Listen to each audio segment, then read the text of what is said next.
Itu dimulai dari sejak usia PAUD? Dari awal dia sudah mulai paham, karena kita terbiasa berkomunikasi. Pemilihan sekolah dari PAUD, dari kecil pun, misalnya kayak waktu kecil dia minta sekolah dari umur 2 tahun.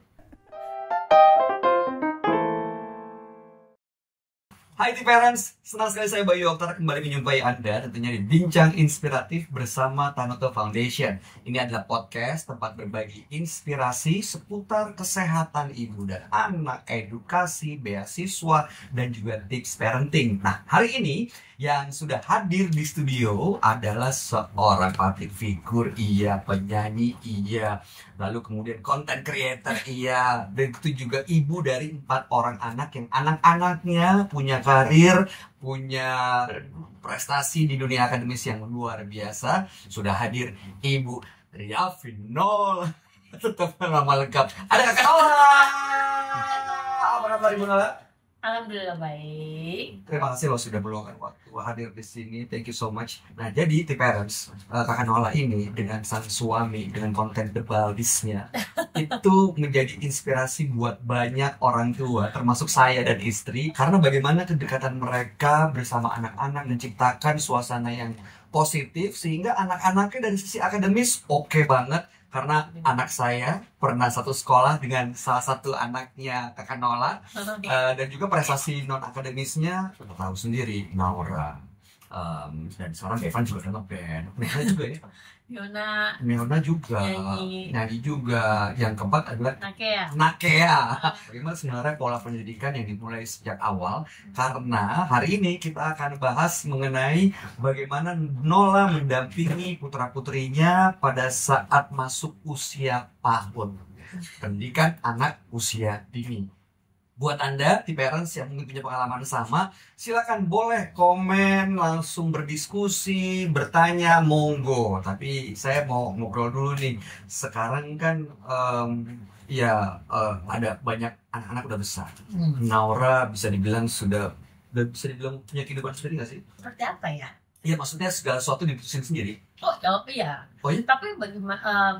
Iya, pastinya. Kalau kita tuh Paling nggak udah bisa memenuhi kebutuhannya sendiri. Iya, maksud kalau Naura itu dari kecil gini, saya dan suami selalu membiasakan dari kecil. Kalau Naura kan berkarir dari umur 7 tahun. Begitu juga dengan Neona. Naura berkarir, Neona juga ngikutkan. Jadi keputusannya sendiri itu sudah berlangsung dari awal. Dia ingin memutuskan, aku ingin begini, aku ingin begitu. Jadi dia tuh selalu, oh ya, kamu pengen begitu, iya, aku pengennya begini. Jadi itu udah keputusan yang dia lakukan terhadap musiknya, terhadap pakaian yang dia pakai, pilihan-pilihan hal kecil itu sudah atas keinginannya dia. Jadi saya cuman bukannya kau harus pakai ini ya, kamu harus gini, enggak, aku mau ini mah, oke, selama kamu nyaman. Jadi hal-hal kecil itu memang sudah dari kecil, karena dari kecil tuh kayak gitu, karena aku akan selalu aku A B B gitu. Jadi kalau misalnya pilihannya dia tepat dan menurut aku aman buat dia dan menurut kita semua aman, go. Itu dimulai dari sejak usia PAUD? Maksudnya dari umur? Dari dia kecil. Like 3 tahun? Nah? Dari awal dia sudah mulai paham, karena kita terbiasa berkomunikasi. Wow. Dari kecil misalnya kayak pemilihan sekolah dari PAUD, dari kecil pun misalnya kayak waktu kecil dia minta sekolah dari umur 2 tahun.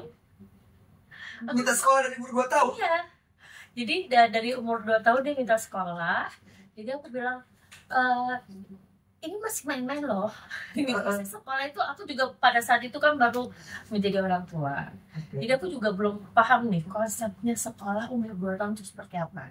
Ya kan? Sama aku tuh kan masih main-main. Umur 2 tahun itu masih sangat masih dini sekali. Anak itu umurnya baru 2 tahun di dunia ya. Masa dia belum mau hidup tuh mau sekolah apa gitu, mau belajar apa, baca tulis itu apa, mewarnai, belum, kayak masih harus sama mama aja dulu. Mama tuh masih pengen banyak ngajarin kamu apa hari-hari sama mama aja dulu gitu waktu konsepnya. Cuman dia bilang enggak, aku mau sekolah soalnya anak tetangga udah sekolah, udah baju sekolah, udah pakai baju seragam. Jadi yaudah, aku coba, akhirnya kita sama-sama melihat ke beberapa sekolah yang dekat rumah. Pada saat itu kita datangi sama-sama Terus dia cuma lihat, oh teman kau belajar ini kayak gini, kita datang satu-satu, oh dia lihat anak-anak sekolah tuh begini begitu, oh ini ada nyanyi-nyanyi, ada main, oh ini ada makan bareng, jadi kita sama-sama lihat konsepnya. Oke. Dan dari situ tuh aku mau pulang dari situ, aku mau kayak gini mah. Oh berarti anak juga dibawa untuk pada saat memilih mana sekolah yang mana gitu, diajak untuk experience, coba dulu, termasuk memilih. Iya, menurut aku seperti itu karena kan mengkomunikasikan dan ikut memilih itu adalah salah satu cara yang terbaik untuk melibatkan anak dalam memilih apa yang terbaik untuk mereka. Iya sih. Nah, apa aja pertimbangannya untuk memutuskan ini yang terbaik? Pada saat itu karena memang selain memang dekat rumah, kita lihat jam belajarnya itu berapa jam. Terus memang pada saat itu juga karena melibatkan anak langsung, Naura, untuk dia melihat ini teman-teman yang seperti ini belajarnya seperti ini, aktivitasnya seperti ini gitu. Jadi dia melihat langsung tuh seharian. Jadi memang untungnya kebetulan hari itu tuh bisa ngikutin gitu loh. Jadi kayak ngintip soal belajarnya kayak gini, ruangannya, lihat ruangannya seperti apa, kelas-kelasnya seperti apa. Jadi akhirnya dia sendiri tuh dia memilih tempat itu gitu loh, memilih sekolah itu. Jadi dia merasakannya langsung dan akhirnya ini juga berlaku ke adik-adiknya. Neonat Bevan juga. Iya. Akhirnya adiknya ngikut gitu karena dan semuanya akhirnya umur 2 tahun masuk sekolah. Minta masuk sekolah karena aktivitas dan mereka senang pada saat itu. Umur 0 sampai 6 kan dibilang masa anak gitu kan. Ada kekhawatiran gak sih 2 tahun sekolah? Iya. Kan tadi kamu bilang Kak Nola, gue masih mau sebagai ibu, masih mau sekolah, main-main. Yang dikhawatirin karena sisi emosional atau takut kemampuan adaptasi si anak? Mungkin karena awalnya aku berpikir tidak ketahuan aku pikir sekolah itu hanya bentuknya tuh kaku gitu ya. Ternyata sekolah itu tidak melulu masalah belajar menulis dan berhitung. Ternyata mereka juga belajar tentang bagaimana bersosialisasi, mereka belajar beradaptasi, belajar berempati, dan mereka belajar tentang bersenang-senang, mereka belajar bernyanyi, belajar bergantian. Jadi belajar tentang bagaimana meningkatkan skill-skillnya mereka meloncat, mereka bermain itu. Jadi sekolahnya bukan melulu tentang hal yang bentuknya belajar nulis, bukan. Jadi bentuknya tuh yang aktivitas yang menyenangkan. Jadi pas aku pikir di rumah mungkin mereka aktivitasnya merasa aktivitasnya bosan nih, terbatas. Itu lagi. Mungkin mama membosankan kali di rumah. Mungkin di rumah mama cuma ngajarin cuma sampai segini. Kalau di guru kan lebih aktivitasnya lebih kreatif, terus ketemu teman-teman lagi belajar bareng-bareng gitu. Mungkin itu akhirnya bikin mereka tuh happy. Jadi setiap kali mau berangkat sekolah tuh mereka tuh senang, dan bangunnya pun juga lebih semangat gitu untuk berangkat sekolah. Berarti itu memang tandanya, salah satu tanda kalau anak itu siap, karena dia mau menyiapkan dirinya untuk berangkat sekolah tuh dengan happy kan. Apa yang orang tua bisa lihat kalau anak ini sudah siap untuk sekolah, dan kalaupun belum siap, sebagai parent, sebagai orang tua, apa yang harus dilakukan? Sebenarnya kalau dibilang apa yang kita lihat itu siap gitu ya, kita harus menyesuaikan sih karakter anak dengan sekolah yang akan kita pilih. Menurut aku secara pengalaman yang aku lihat dari anak-anak aku, kenapa Naura memilih akhirnya anak-anakku memilih sekolah yang sesuai dengan mereka, karena sifatnya tuh memang bersenang-senang bentuknya untuk di awal usianya mereka. Pada saat umur 2 tahun tuh usia yang memang masih bermain, terus yang menumbuhkan kreativitasnya mereka, karena memang sekolah itu masa PAUD itu menumbuhkan apa ya, menguatkan fondasi mereka kan, menguatkan fondasi mereka untuk pendidikan mereka nanti yang ke depannya lagi. Jadi apa ya, menstimulasi mereka juga untuk kecerdasan mereka nanti. Jadi buat aku sih pelajaran-pelajaran yang bisa mereka terima dari usia 2 tahun itu pasti yang disesuaikan dengan limbic otaknya mereka gitu. Jadi kalau umur 2 tahun itu pasti hal-hal yang ringan dan menyenangkan gitu loh. Mereka harus nyaman. Iya pastinya. Jadi kebetulan alhamdulillahnya aku menemukan sekolah yang memang sesuai dengan pengajarannya, sesuai dengan usia anak pada saat itu. Jadi itulah yang membuat anakku tuh merasa cocok dan akhirnya mereka happy untuk berangkat ke sekolah. Ada 4 anak. Itu sama nggak treatmentnya atau beda-beda, atau pada saat kita persiapan mereka masuk PAUD ya sama karena Naura sudah ada success story-nya, contohnya akhirnya template ini dipakai, atau menurut Kakak Nola masing-masing anak tuh harus berbeda? Sebenarnya karena yang 3 ini sama ngikut kakaknya, begitu kakaknya masuk Naura 2 tahun, Devan masih baby. Ya kan, berarti pas Naura 4, Devan baru masuk 2. Jadi dia begitu kakaknya Naura udah 4 tahun, Devan minta sekolah. Jadi semuanya karena minta. Begitu juga Neona itu dia minta juga. Jadi karena udah nggak ada teman main di rumah, mereka jadi akhirnya si adiknya minta, aku juga mau ke sekolah. Jadi akhirnya Bevan dan Neona ngikut karena ngeliat kakaknya udah sekolah, ada temennya, punya teman dan segala macam. Jadi aktivitasnya ngikut nih. Nah, yang PR justru yang Nakea. Nakea kan karena kalau nggak punya teman akhirnya di rumah kan, kakak-kakaknya udah pada besar semua. Dan maksudnya teman-teman yang di komplek pun udah di komplek Pemasa sekarang pun pada sekolah. Jadi dia belum mengerti konsep sekolah. Cuman karena aktivitasnya dia, anaknya ini sangat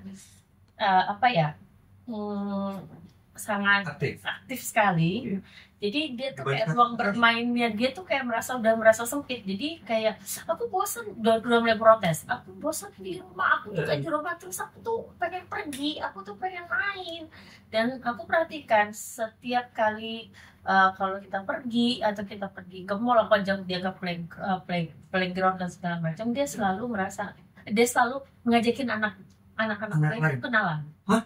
Serius? Itu umur 2,5 tahun berarti kan? 3 tahun. 21 iya benar. Dia anak kecil kenalan, tiba-tiba main dan dia kakak karena dia ngajakin kenalan. Tiba-tiba punya teman, dia bisa deketin, dia berani. Berarti aku rasanya anak secara punya rasa percaya diri, dia pengen punya teman kayaknya. Dia berani dia mau untuk bersosialisasi. Cuma sayangnya dia nggak punya teman di rumah karena mungkin temennya udah lebih, ada yang kecil-kecil banget, kalau nggak udah gede-gede banget. Jadi kayaknya untuk interaksi yang seumurannya dia tuh udah nggak punya. Terus tapi kakak-kakaknya pesen mah gak usah kecepatan deh, anaknya sekolah. Kakaknya sempat ngomong gitu, kenapa biar dia main dulu aja, kan sekolah juga musik ini mungkin masih main gitu kan. Setuju nggak? Awalnya aku juga setuju ya udah biar kita ajarin aja di rumah, karena kakak-kakaknya juga suka menyediakan kayak buku cerita, terus mainan-mainan yang bersifatnya tuh kayak di sekolah tuh juga disediakan kayak misalnya kayak buku art dan segala macam lah gitu kan. Jadi di rumahku juga kita disediakan gitu. Jadi anaknya juga bisa belajar di rumah gitu.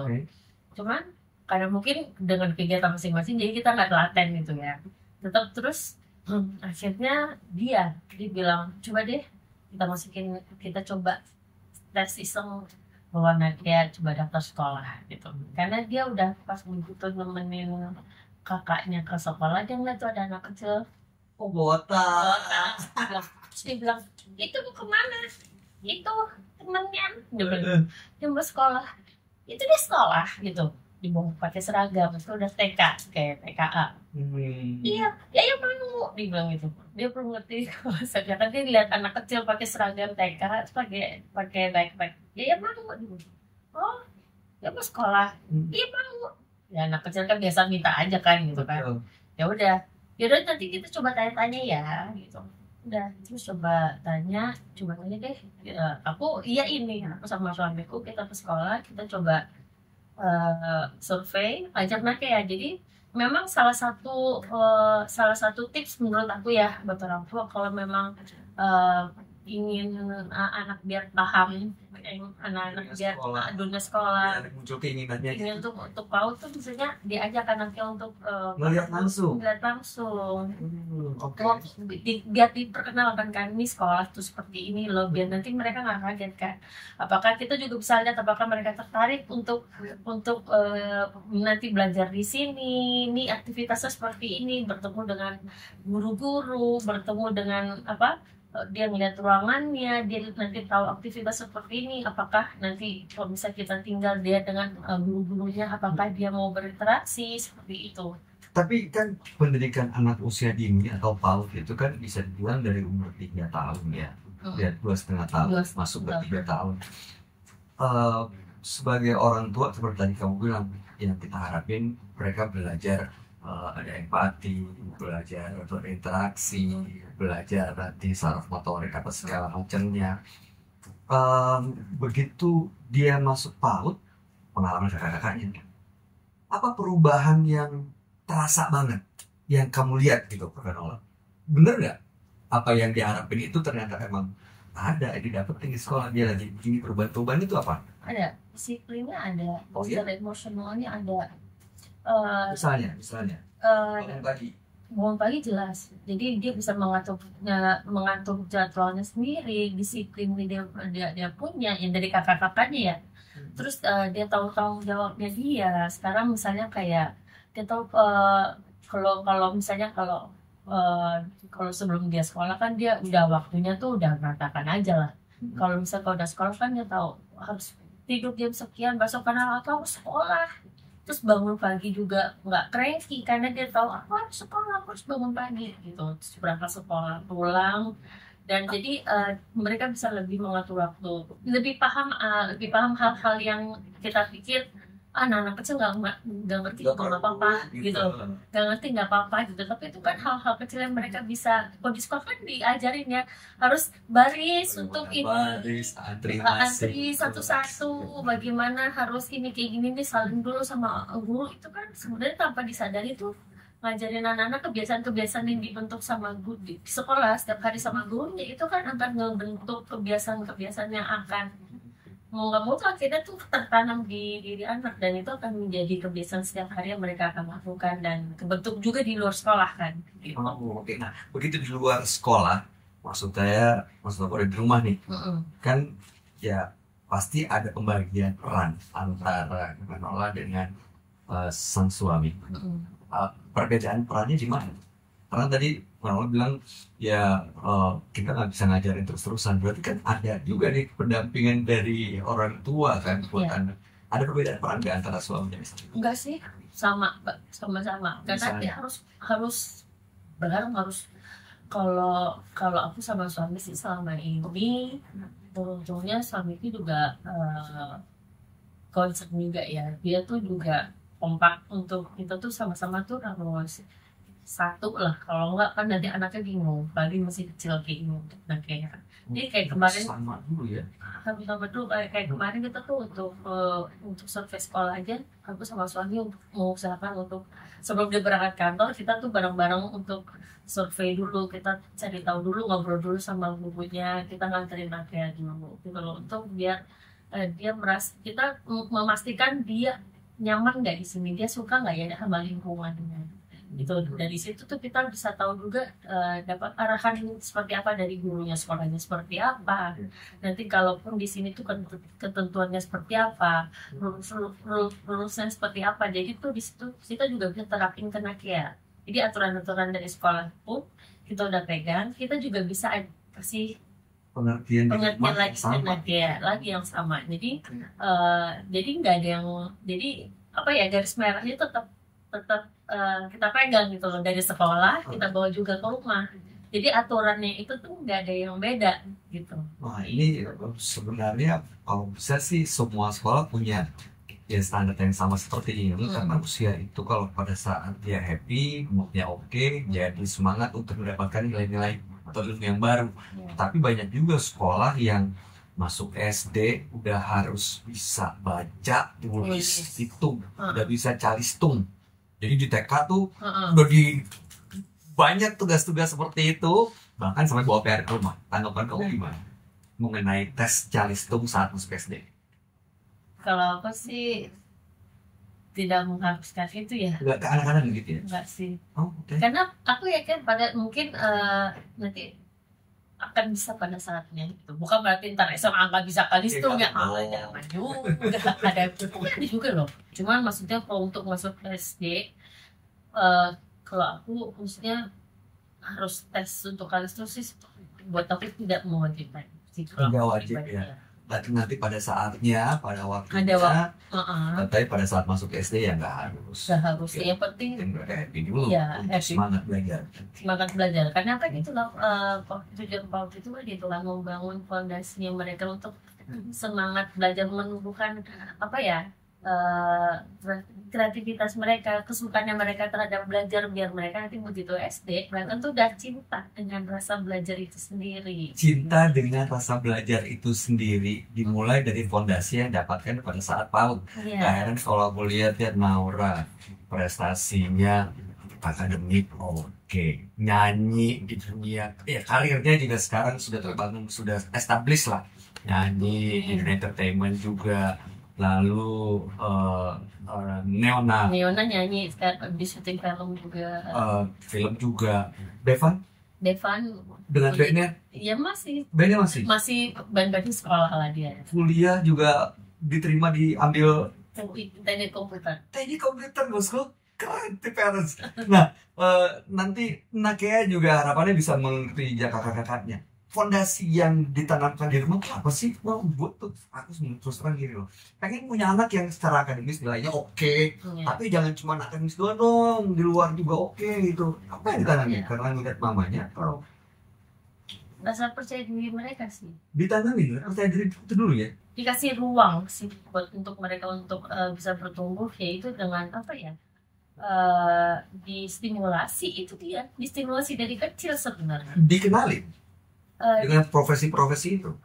dikenal dengan profesi sebenarnya, mungkin karena dikenal dari profesi itu mungkin karena ngeliat ya. Kalau mungkin kalau aku bekerja, dia ngeliat aja. mungkin dia ngeliat, terus lihat dunia mamanya. Cuman kan Bevan sih nggak ngeliat dia dunia mamanya, cuman dia seneng musik dan segala macam. Dia malah lebih ngulik sebenarnya kalau alat musik dan segala macam, malah lebih bisa dibanding kakak dan adiknya. Kalau Naura Niona itu memang karena mungkin udah ada darahnya juga Ada kali. ada juga Ada. dari genetiknya, darahnya dan Iya, tinggal dikembangkan, di apa ya, tinggal didukung, disupport dan diarahkan. diarahkan sebenarnya. Dan cara pengamatan ini dilakukan pada saat mereka masih usia PAUD. Iya. Oke, buat the parents yang sekarang nih mau menyiapkan anaknya masuk PAUD, ada pesan nggak? Kalau dari aku pribadi sih, tipsnya kalau ingin apa ya, untuk anak-anak yang menyiapkan anak-anak yang masuk usia PAUD sih, kalau memilih sekolah kalian dibagiin, ajak anaknya untuk Oke. untuk melihat sekolah itu sendiri seperti apa, lingkungannya seperti apa.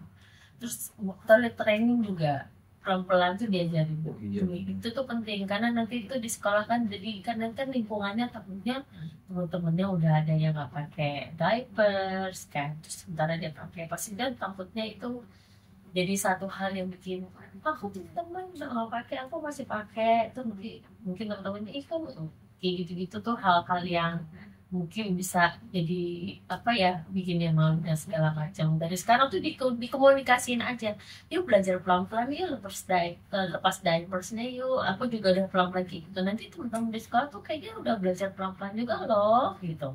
Terus belajar untuk nyiapin bekal gitu. Kamu ikut dan kok kalau ke sekolah, kalau nanti kok ke sekolah mau tasnya kayak gimana, terus nanti kita mau sarapannya mau kayak gimana di bawahnya. Terus kalau makannya kayak gini, nyiapinnya misalnya kayak nasinya mau kayak gini aja nggak, jadi udah dari sekarang nyari-nyari, misalnya kayak kita lihat di YouTube gitu, mau makin nasinya kayak gini mama gitu. Nanti padahal kan nanti masuknya masih bulan berapa ya, tapi kita udah cari-cari dari sekarang persiapan bajunya seperti apa. Jadi hal-hal kecil lah, jadi kayak persiapan yang apa ya, belajarnya nanti seperti apa, nanti kenalan sama temen tuh kayak gini ya, nanti tuh kalau sama Miss nanti kenalan jangan malu, nanti tuh nanti akan belajarnya kayak gini, nyanyi, nanti mama nggak ada, nggak nemenin, cuma kamu sama temen-temen, itu namanya belajar happy sama-sama, mama nunggu di luar, misalnya kayak gitu tuh terus diingetin. Terus ya aja ke sekolahnya paling penting, balik ruangannya, kenalan sama guru-gurunya, itu step yang paling, step awal yang sangat-sangat penting. Nah, berarti pertimbangan perasaan anak juga nggak kalah penting nih parents ya, bagaimana dia bisa happy dan punya rasa tanggung jawab untuk mempersiapkan dirinya di sekolah nanti pada saat dia sendiri di sekolahnya tanpa pendampingan parentsnya, termasuk toilet training loh. Di parents, jadi ternyata untuk mendampingi anak supaya bisa maksimal pada saat mereka masuk pendidikan anak usia dini, bukan soal anaknya aja yang siap, tapi orang tua juga harus siap bagaimana membersamai, lalu kemudian bagaimana mendampingi dan juga memberikan ruang supaya mereka bisa mencapai titik yang optimal. Harapan kami dari obrolan saya bersama Kakak Nola bisa menjadi inspirasi buat di parents supaya kita bisa lebih memberikan semangat buat anak-anak dalam memasuki pendidikan anak usia dini. Terima kasih Kak Nola sudah hadir. Sama-sama Mbak. Salam buat keluarga dan semuanya. Sukses untuk karir, untuk keluarga, untuk anak-anak juga. Dan akhir kata saya Bayu Oktara pamit. Kita ketemu lagi di episode berikutnya, tentunya hanya di Bincang Inspiratif bersama Tanoto Foundation. Sampai jumpa.